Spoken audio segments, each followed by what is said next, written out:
Jaya Prabhupada Jaya Prabhupada Srila Prabhupada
Jaya Radha Madhava Kunya Bihare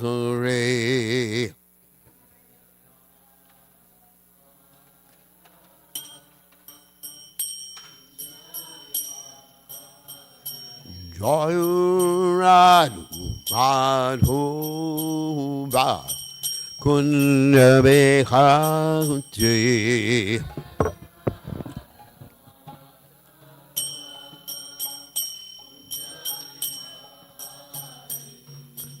Gopi Janabalabha Irivadanante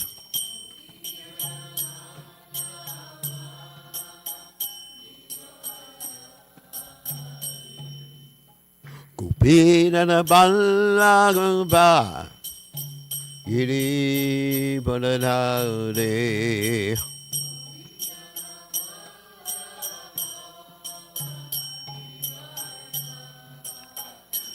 Yasudanandana Vraja Janaranjana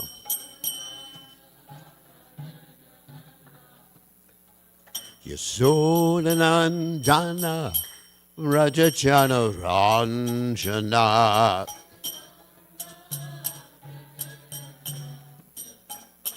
Yamuna Tera Banachate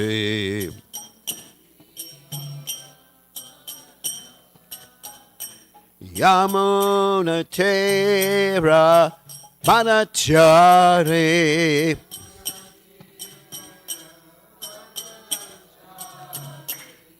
Jaya Radha Madhova Kunya Behati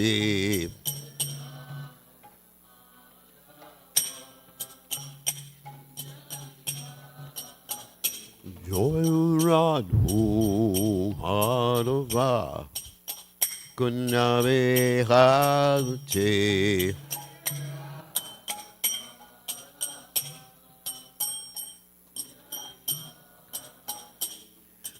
Gopi Nana Paraba Idibadataudi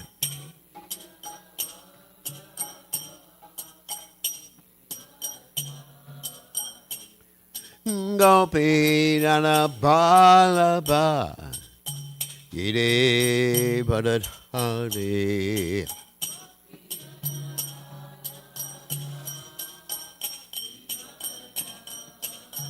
Yasudhanandana Prajajanuranjana Yasudhanandana Prajajanuranjana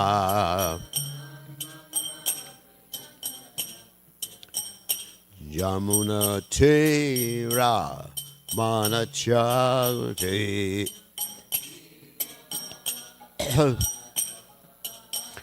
Yamuna Tera Manachare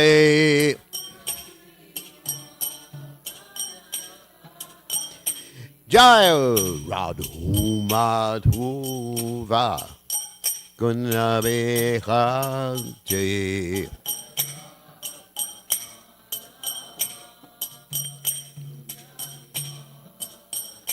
Jaya Radhu Madhuva Kunya Behante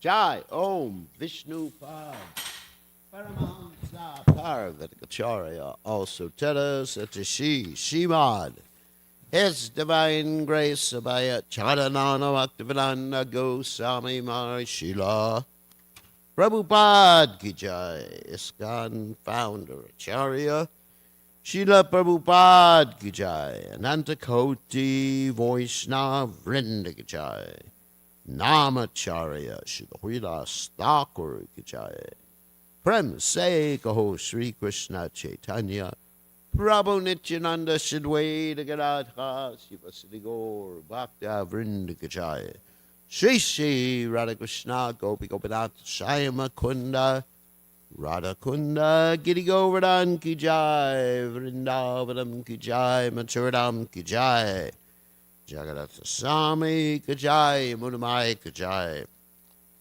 Shrimati Tulasi Devi Ki Jai Samaveda Bhakta Vrinda Ki Jai Gaur Premananda Hari Hari Hari Bol. All glories to the assembled devotees. All glories to the assembled devotees. All glories to the assembled devotees. All glories to Shri Guru and Gauranga Srila Prabhupada Ki Jai. Namo Vishnupadaya Krishna Prastaya Bhutale Srimati Bhaktivedanta Swaminiti Namani Namaste Saraswati Deve Gauravani Pacharani Nivashesha Shunyavadi Paschacha Dejatarani. So today we are reading from Srimad Bhagavatam, 10th canto, 64th chapter, text 16. Om Namo Bhagavate Vasudevaya.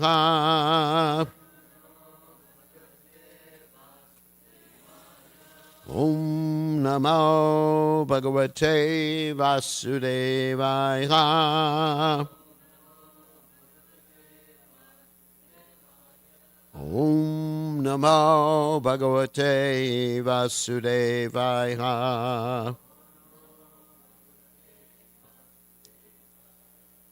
Okay. Kasyached Dvija Mukyasya Vrashta Gaur Mama Godane Samprikta Vidusha Sa Cha Maya Tata Dvijataye Kasyached Dvija Mukyasya Rasta Gaur Mama Godane Samprikta Vidusha Sacha Maya Tata Dvijataye Kashatra Dvija Mukyasya Brashta Gaur Mama Godane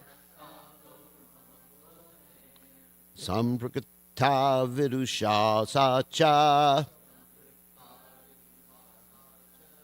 Maya Tata Dvijataye Tata Dvijataye Kasyached Dvija Mukyasya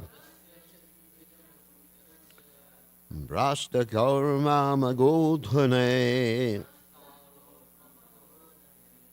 Samprikta Vidusha Sacha Maya Tata Dvijataye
Okay.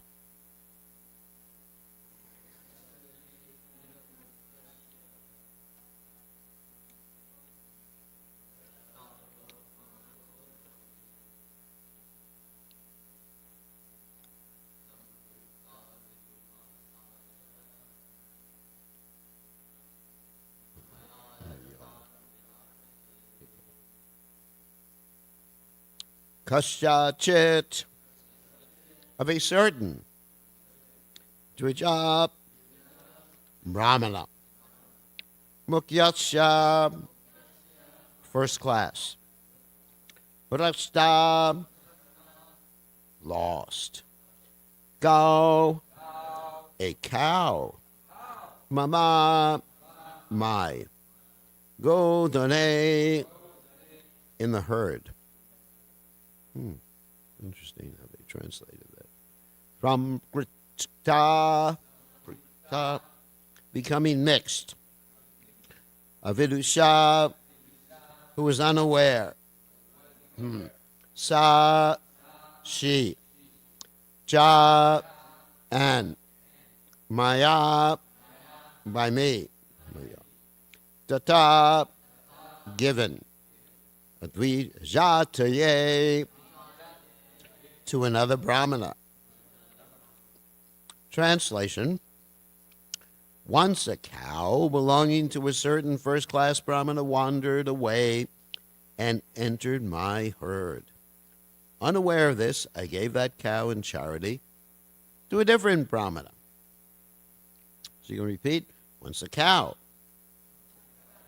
belonging to a certain first-class Brahmana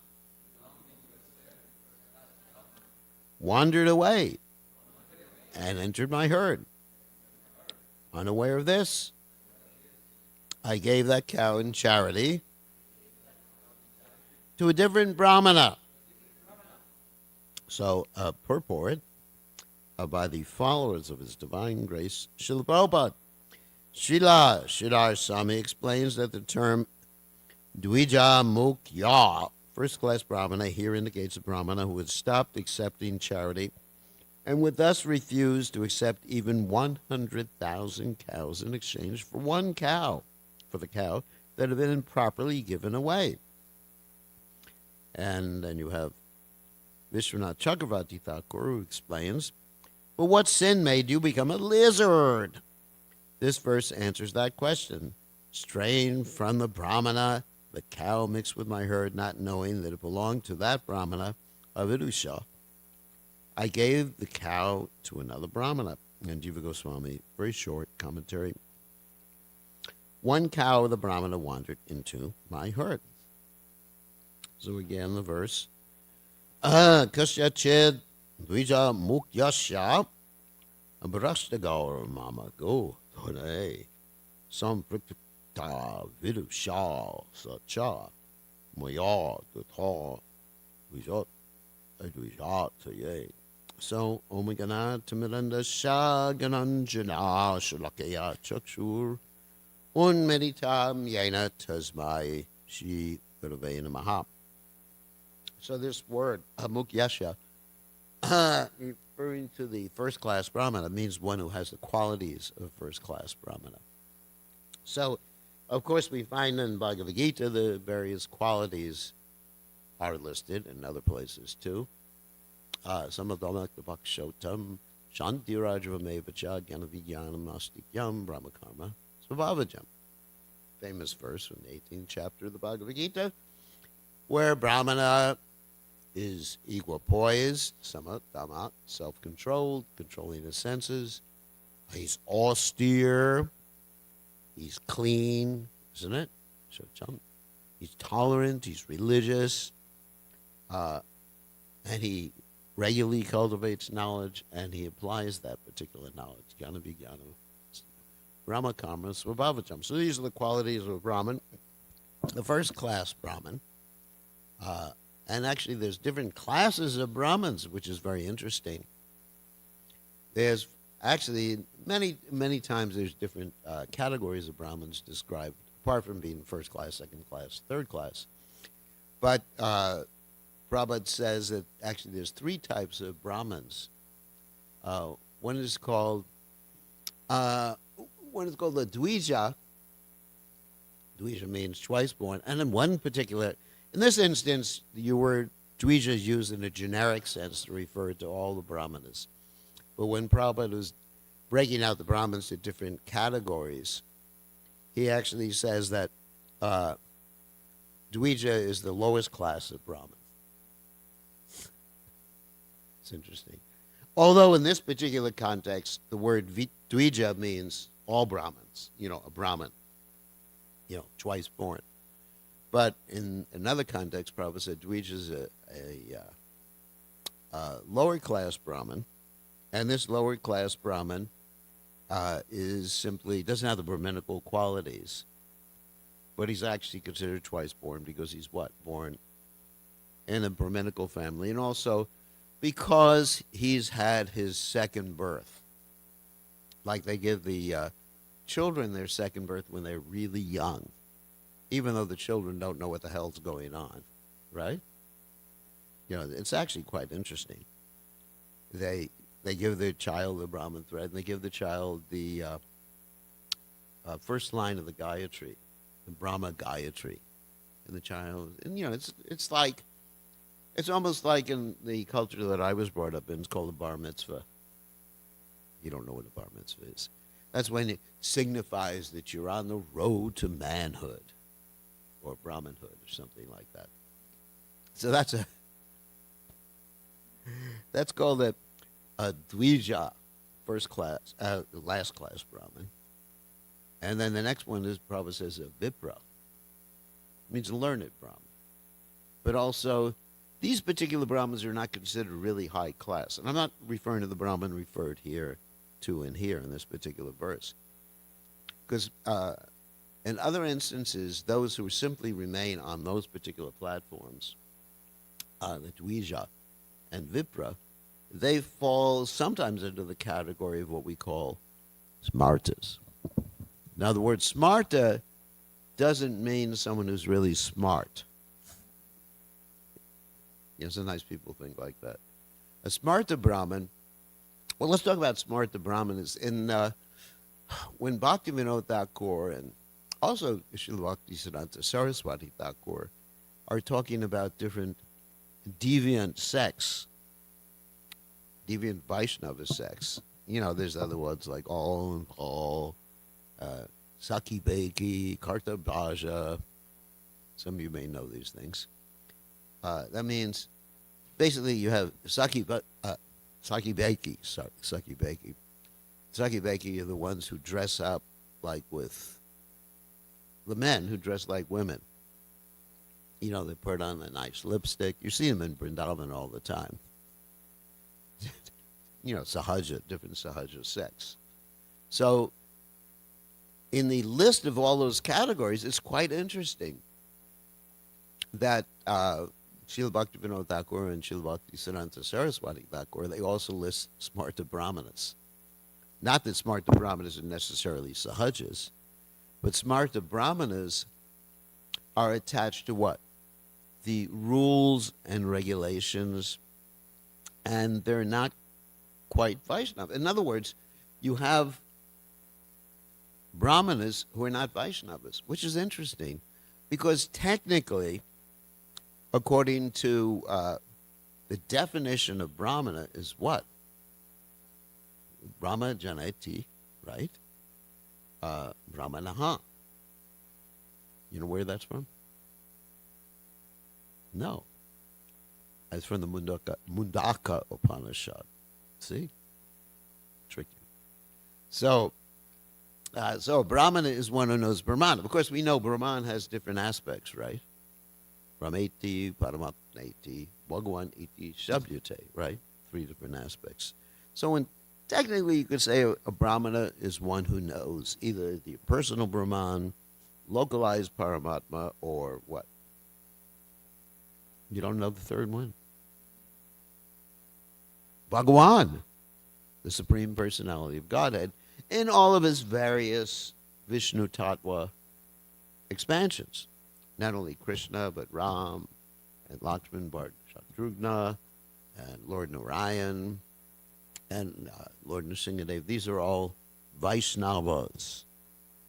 It's not only the Krishna Bhaktas are Vaishnavas, but Ram Bhaktas are also Vaishnavas. So anyway, technically, a Brahmin would be one who knows Brahman. However, sometimes in the other categories that I mentioned here, like Dvija, they don't know Brahman. They're just like very ritualistic. And sometimes even in ISKCON we see that this ritualistic attitude sort of enters into the society of devotees. The Smarta conception.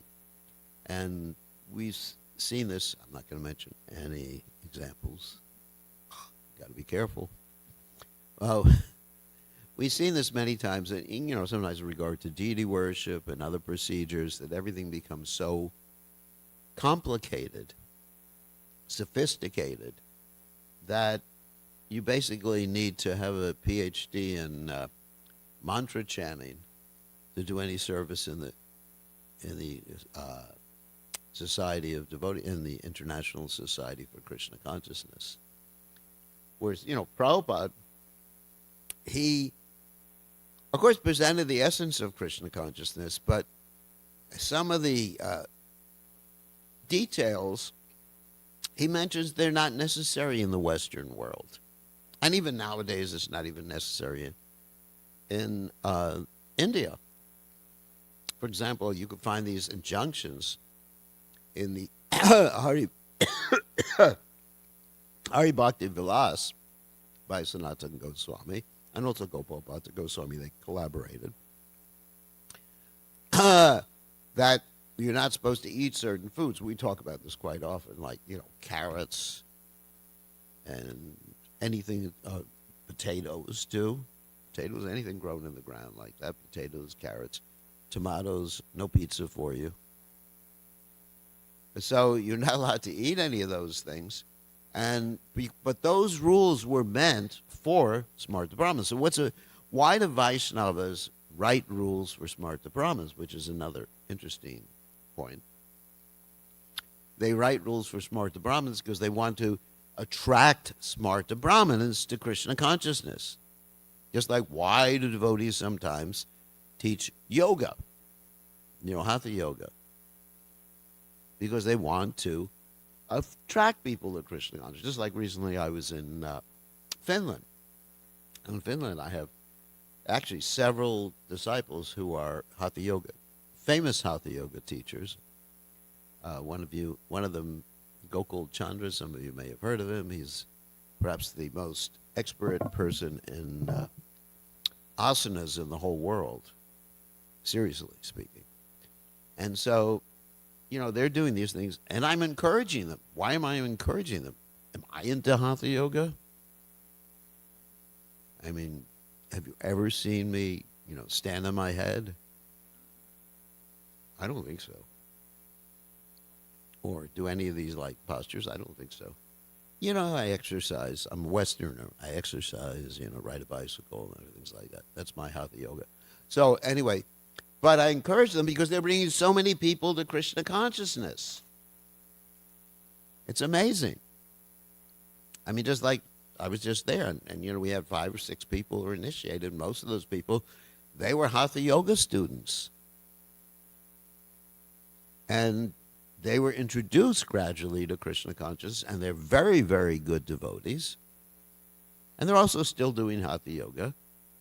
And they're still bringing other people, hatha yoginis or hatha yogas.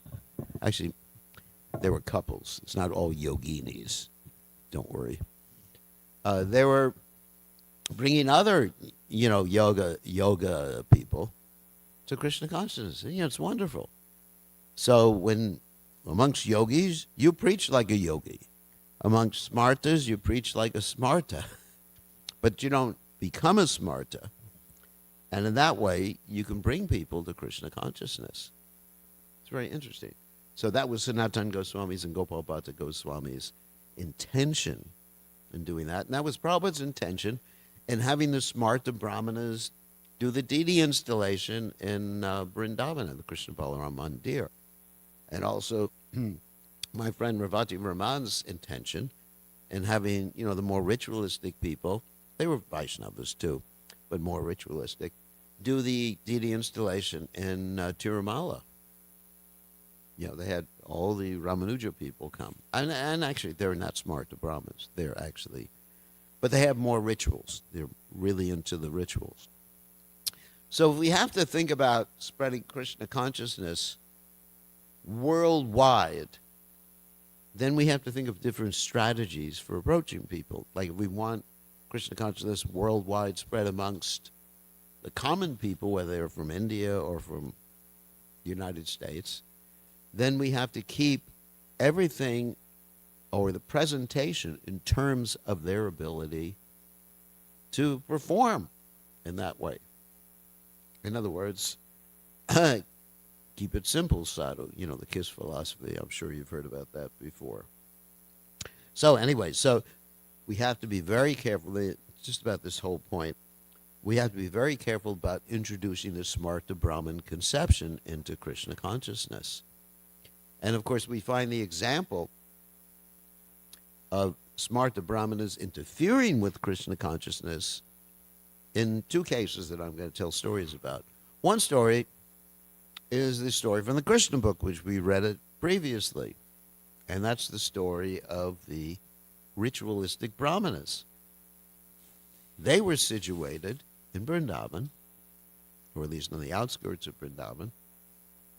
And Krishna and the cowherd boys were hungry, right? They wanted something to eat. Now, you know, if Krishna comes to me and says, I want something to eat, whether it's time for the arti or not, I'm going to offer something to him, right? I'm not going to say, you know, Krishna, arti's at, the offering's at 11:30 or whatever. Right? You know, you just got to be patient, you know, in the kitchen, you know, that I'm going to run into the boga room and just grab whatever I can and either cook it or, you know, if Krishna wants to eat raw food, that's another subject matter. Then I'm just going to give it to Krishna. I don't care what the Pujari says, whether the Brahmins, whatever the hell Brahmins say. I'm going to give it to Krishna, right? But these ritualistic Brahmanas, they were informed Krishna and Balaram are hungry, and they didn't even pay attention to the cowherd boys, right? They didn't even give them, you know, the time of the day and say, you know, the offering's not on yet, you know. They said, you know, and even the cowherd boys knew it was the proper time to take the food anyway, that Krishna's understood time, place, and circumstance. So they came back very disappointed, and we know that Krishna told the cowherd boys to ask the wives of the Brahmanas, and the wives of the Brahmanas, they were real devotees. They were the real Brahmins, according to the definition of Brahman, what a Brahman is. And what did they do? They just grabbed all the food, husbands being very upset. They forgot about the injunction, you're supposed to listen to your husband. Husband is what? Pati Guru. You ever hear that expression before? It means the Lord, the Master, you know, my husband. Anyway, I'm not saying that wives should disobey husbands. Don't get me wrong. Wives should be subservient to the husbands generally. Yeah.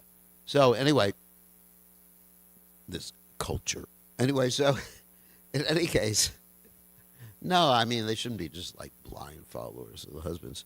So in any case, the wives just ignored their husbands, walked away. Her husband was saying, where are you going, dear Priya? And they didn't even answer their husbands because Krishna wanted it. So that's the difference between ritualistic Brahmanas and of course, that's a wonderful story. Another story I was thinking about in this regard was the story of Narottama Das Thakur. Narottama Das Thakur was born in a Kayastha family. A Kayastha family is basically in Bengal is considered a Shudra family. Even though it's not Shudra, it's actually like Vaishya family, but still Kayastha. Prabhupada talks a lot about Kayasthas in the Chaitanya Charitamrita, how generally they were employed in government service and things like that. So anyway, there was a king, actually the Brahmins, first of all. The Brahmanas, these Smarta Brahmanas, they were very much infuriated because Narottama Das Thakur was initiating people. And of course, we know a Brahmana, according to Bhagavad Gita, is what? Chaturvarna Maya Shrishta Gunakarma Vibhagasha. A Brahman is known as a Brahman, a Kshatriya is known as a Brahman, as a Kshatriya, sorry, because quality and work. It's like I was listening to a class of Prabhupada this morning. He said, it's a really interesting class about Bhagavad Gita class, he was saying that Kshatriyas have to fight. And don't get me wrong on this, because I'm going to go to a certain place. Where, they said they have to fight. If they don't find an enemy, they fight with their brothers. Prabhupada was referring to the battle, etc. And if they can't fight with their brothers, please don't quote me on this, as Prabhupada said that, then they fight with their wives. So I've seen that. I've actually visited Kshatriyas in their homes, Indian Kshatriyas. And they have such an interesting relationship with their wives, especially from Punjab, isn't it? It's just like, wow, wow, wow. I love you. Anyway, it's really, but what Prabhupada said is absolutely true. People have a certain quality they like to fight. Of course, Prabhupada said fighting quality in the same class is there in all of us to a certain degree. You know, the Brahmins, they don't fight, you know, like Kshatriyas fight, and they control their fighting, but the fighting propensity is there within every single living entity, Prabhupada said, because it comes from Krishna. Krishna has a fighting propensity. Anyway, getting on with the story. So the Brahmanas went to the king. His name was Raj Narasimha. That means King Nrsimhadev. Which is very interesting. And so he called for one of the Smarta Brahmins. His name was Rupa Narayan, to lead this whole crusade against Narottama Das Thakur. You heard this story before. Very interesting story. He wanted to expose Narottama Das Thakur as a fraud. You know, here he is. He's not a Brahmin, not born in a Brahmin family. So he took a bunch of Smarta Brahmins with him. They made their way to a village called Keturi, which is where Narottama Das Thakur was. And Narottama Das Thakur had two associates and disciples, Ramakrishna Bhattacharya and Ganga Narayan Chakravarti, who are very educated Brahmin people. And so they decided to head them off at the pass. I don't know if you know what that means. It's a cowboy expression. They decided to stop these people, these Smartas, from offending Narottama Das Thakur. So they disguised themselves as Shudras. And they set up small shops in a market of a town right before Keturi. And one was selling pan and betel nuts. And the other was selling clay pots. So this whole big party of Smartas arrived in Kumarahata, which is the town before. And they had to buy some ingredients because, you know, they cook for themselves. And even the Brahmins in those days, they chewed betel nuts. Even Krishna chews betel nuts. Not you, though. Isn't that one story like Lord Chaitanya Mahaprabhu, somehow or they got the betel nut remnants and then he became a little supposedly intoxicated from it. So Prabhupada said we shouldn't do it. So they went to the storekeepers, who were actually good Brahmins, you know, really intelligent Brahmins, and they found that storekeepers would only speak in perfect Sanskrit. And they had a discussion about this, and the storekeepers basically revealed that, you know, we're just simple, humble Shudras who are disciples of Narottama Das Thakur. So they thought, oh my God. And they defeated this Rupa Narayan in a debate.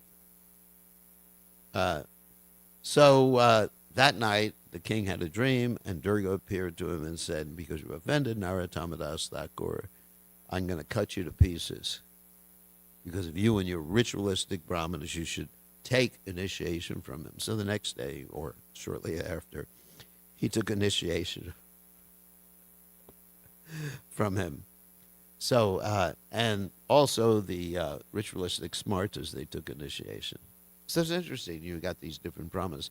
The reason I'm speaking about this is because I always had the question in my mind about King Riga, that here he is serving all the brahmanas. Now, I know if the brahmanas are pure Vaishnavas and you serve them, even without your knowledge that they're pure Vaishnavas, you're going to get pure Krishna consciousness. Like Narada Muni, as a little kid, was serving the pure devotees during the 4 months of the rainy season, right? And he basically didn't know what he was doing at that point. And there's so many other instances when you serve a Vaishnava, Mahatseva Mahorvi Muktes, Sadhu Sangha, Sarva Sastrakoi, Lavamatra, Sadhu Sangha, Sarva Siddhi did you get all perfection? So why did King Riga just remain in the Karma Kanja platform? This is a question I always had in my mind. So, in other words, the Brahmanas who were being served by him, you can understand they weren't absolutely pure devotees of the Lord, whether they were smarters or not. But still, if they were absolutely pure devotees, it would have had a different result. You understand? And that different result was he would have been purified and understood things. So, anyway, but they were Brahmanas. And because they were Brahmanas, they were worthy of accepting this charity. Now, another point that's brought out is that you hear in the previous verses how much was offered to these Brahmanas. Gold, jewelry, what to speak of young girls, what to speak of servants. So, because they were Brahmanas, as mentioned in this particular purport, they were not interested in all the things that were being offered to them, but they accepted them because that's one of the Brahminical principles, yajan, yajan, patan, patan, dana, pratigraha, that a Brahmin accepts things. So I understood that when these Brahmanas were given all these cows, can you imagine if I was given like 1,000 cows, what would I do with them? Or, like if someone gives me a bunch of young girls, what am I going to do with them? Just put them in a van and send them on to traveling Sankirtan or something like that.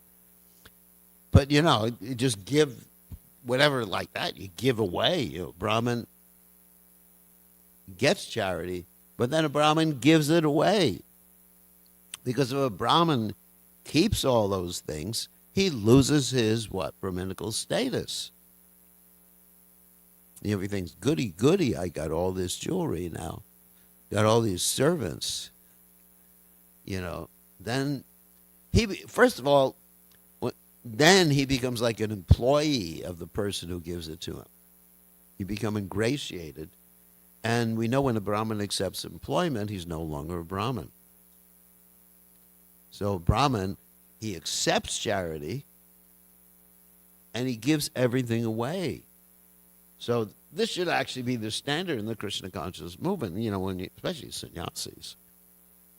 It's supposed to be Brahmins. We don't really want some Kshatriya, Vaishya, sannyasis, I remember one of my godbrothers who didn't make it as a sannyasi. Whenever he came to town, he was always selling incense. A good friend of mine, really nice devotee.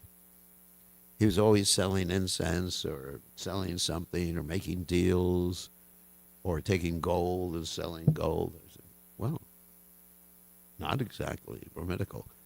So these Brahmanas, we're going to read about the one who got angry or the two Brahmanas got angry. They didn't get angry because they wanted that one cow, seriously. Because they could have gotten thousands of cows because King Riga is going to offer them that. And they got angry because there was a violation of etiquette there, that something was given away twice. And when a Brahmin gets angry, well, first of all, you don't want to get a Brahmin angry. But when a Brahmin gets angry and one gets cursed by a Brahmin, you find so many instances in the Vedic literatures, there's actually a benediction built into that curse.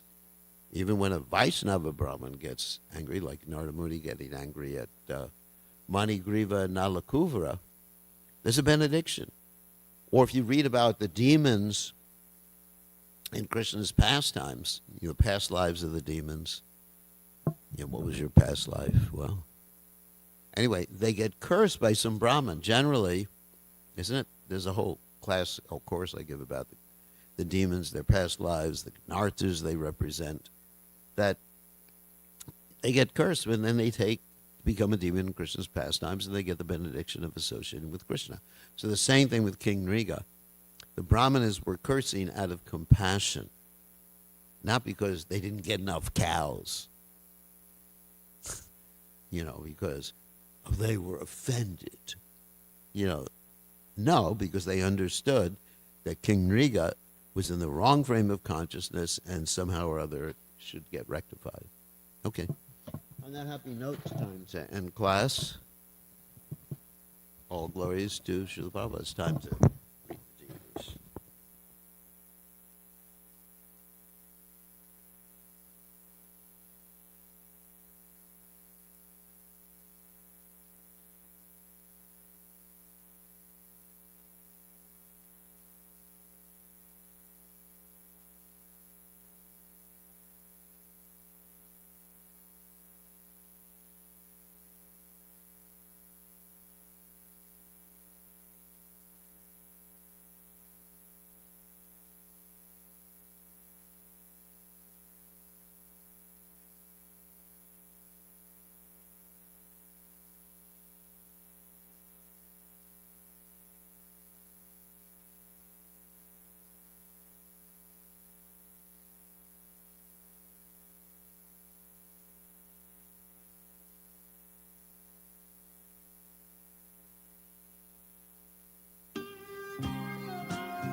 Govindam Adipurusham Tamaham Bhajami.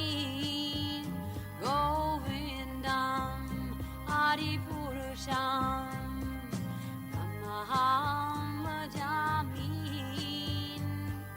Govindam Adipurusham Tamaham Bhajami.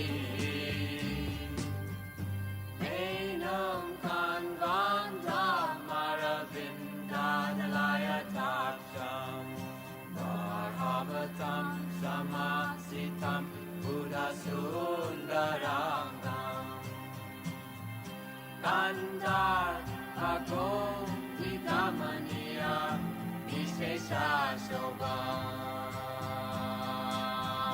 Govindam Adipurusham Tamaham Bhajami.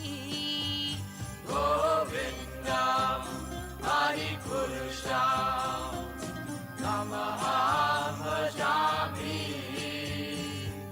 Govindam Adipurusham Tamaham Bhajami. Angani Yasa Sakale Priya Priti Manti Vasyan Vipan Vikayanti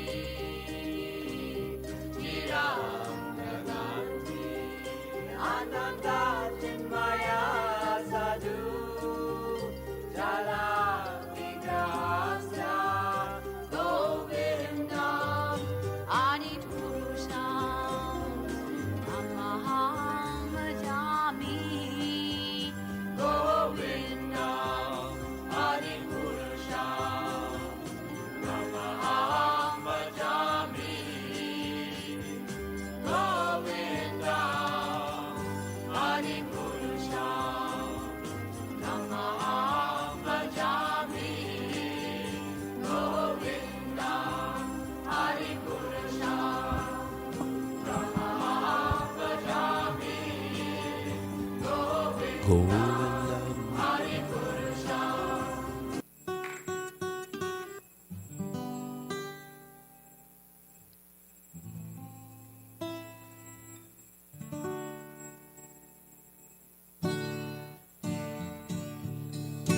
Namo Vishnu Padaya Krishna Prastaya Bhutale Shrimate Bhakti Vedanta Goswami Niti Namaste.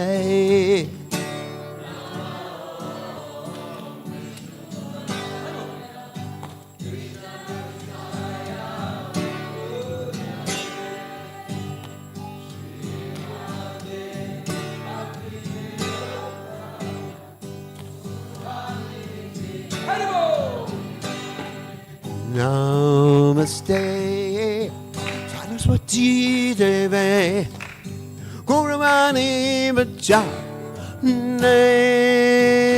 Nivasesha, Shunyavani, Vasacha Desatarinay.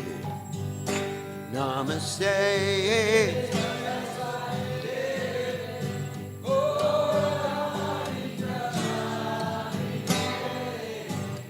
Demitesha, Yurari, Shachago Desatarinay. Jaya Sri Krishna Chaitanya Prabhu Nityananda Shri Advaita Gadadhar Sivasari Gaur Bhakta Vrinda Shri Krishna Chaitanya Prabhu Nityananda Yadvaita Gadadhar Sivasari Gaur Bhakta Shri Krishna Nityananda Prabhu Nityananda Yadvaita Gadadhar Sivasari Gaur Bhakta Vrinda.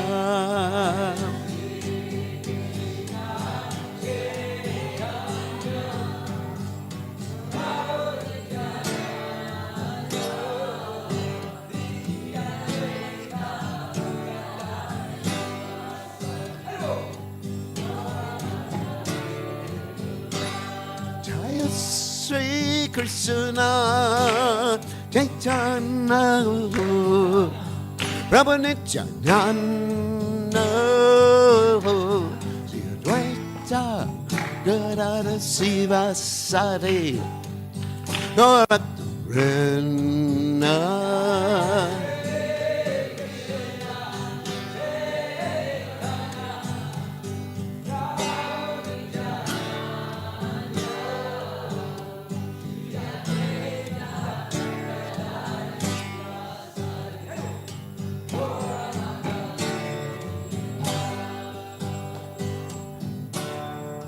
Hare Krishna, Hare Krishna, Krishna Krishna, Hare Hare, Hare Rama, Hare Rama, Rama Rama, Hare Hare.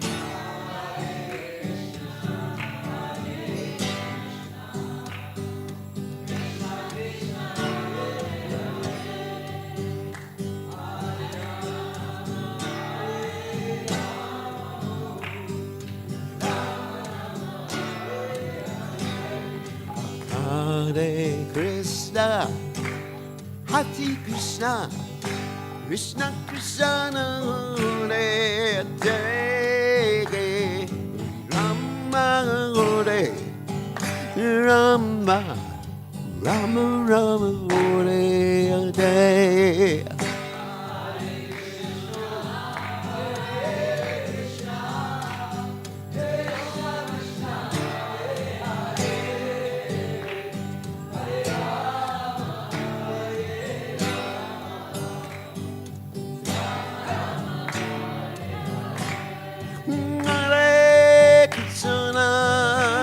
Hare Krishna, Krishna Krishna, Hare Hare, Hare Rama, Hare Rama, Rama Rama, Hare Hare.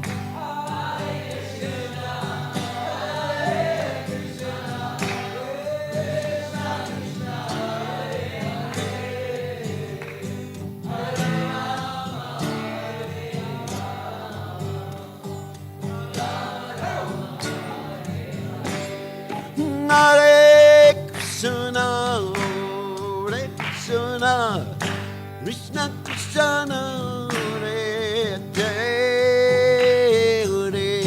Rama Hare Rama Rama Hare Hare.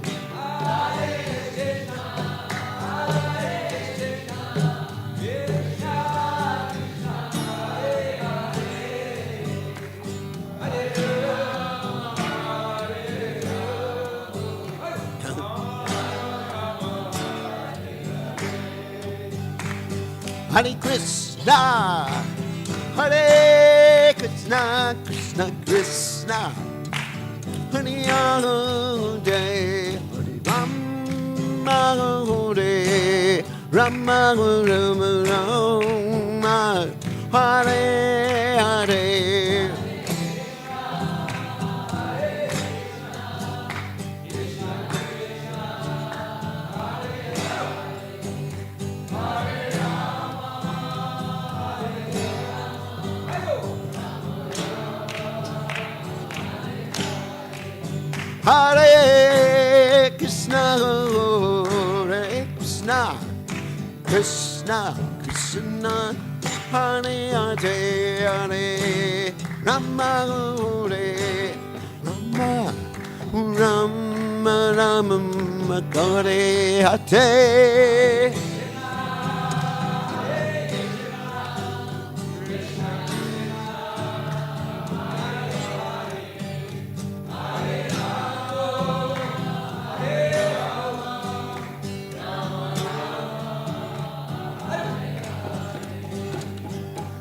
Hare Krishna, Hare Krishna, Krishna Krishna, Hare Hare, Hare Rama, Hare Rama, Rama Rama, Hare Hare.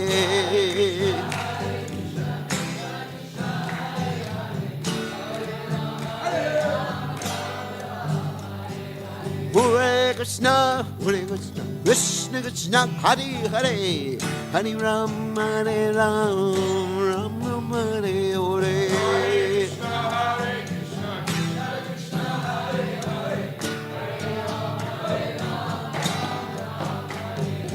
Hare Krishna, Hare Krishna, Krishna Krishna, Hare Hare, Hare Ram, Ram Ram, Hare Hare. Hare Krishna, Krishna Krishna, Hare Hare, Hare Ram, Ram Ram, Hare Hare. Hare Krishna, Krishna Krishna, Hare Hare, Hare Ram, Ram Ram, Hare Hare.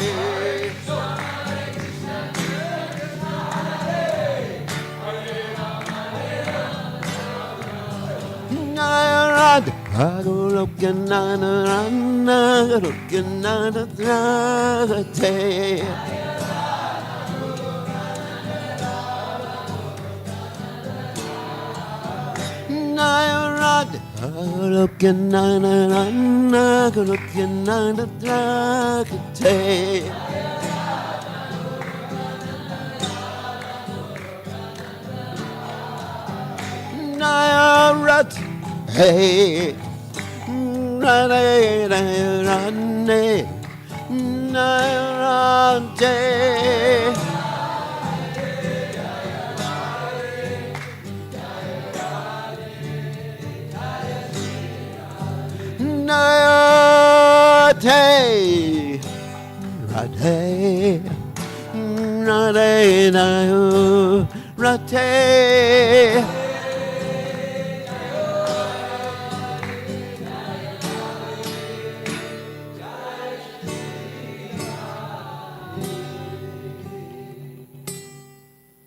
Jai Om Vishnupad.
Vardhanam, Pratipadam, Pranamridasvadanam, Sarvatma Snapanam, Param Vijayate, Shri Krishna Sankirtanam, Nam Nam Akari Bahuda, Nija Sarva Shaktish, Tatrapita Nimata Smaranena Kala, Etadrashi Tavakripa Bhagavan Mamapi, Durdaiva Midrishanihan Aninanuraga, Trinada Peace Richena, Tarodhiva Sahishnuna, Amanina Manadena, Kirtiniya Sadahare, Nadanam Najanam Nasundarim, Kavitamba Jagadishakamaye, Mama Janmane Janmaneshware, Bhavatad Bhakti Rai Tikitwaye, Ainanda Tanuja Kinkaram, Patitam Mam Vishme Bhavam Buddho,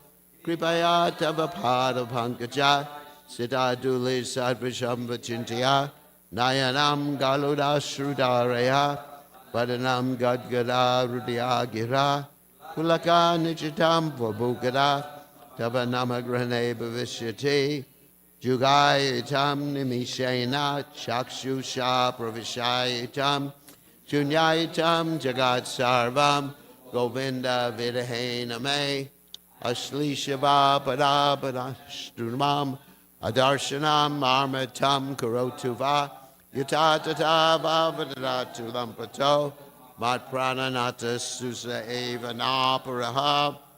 Victory to the Sri Krishna Sankirtanam, which cleanses the heart of all dust accumulated for years, extinguishes the fire of conditional life, repeated birth and death. This Sankirtan movement is the prime benediction for humanity at large because it spreads the rays of the benediction moon. It is the life of all transcendental knowledge. It increases the ocean of transcendental bliss and enables us to fully taste the nectar for which we are always anxious. O my Lord, congregational chanting of your holy name alone can render all benedictions to living beings, and thus you have hundreds and millions of names like Krishna and Govinda. In these transcendental names, you have invested all your transcendental energies. There are not even hard and fast rules for chanting these names. O my Lord, out of kindness you enable us to easily approach you by your holy names, but I am so unfortunate that I have no attraction from them. One should chant the holy name of the Lord in a humble state of mind, thinking oneself lower than the straw on the street. One should be more tolerant than a tree, devoid of all sense of false prestige, and should be ready to offer all respects to others. In such a state of mind, one can chant the holy name of the Lord constantly. O Almighty Lord, I have no desire to accumulate wealth, nor do I desire beautiful women, nor do I want any number of followers. I only want your causeless devotional service, birth after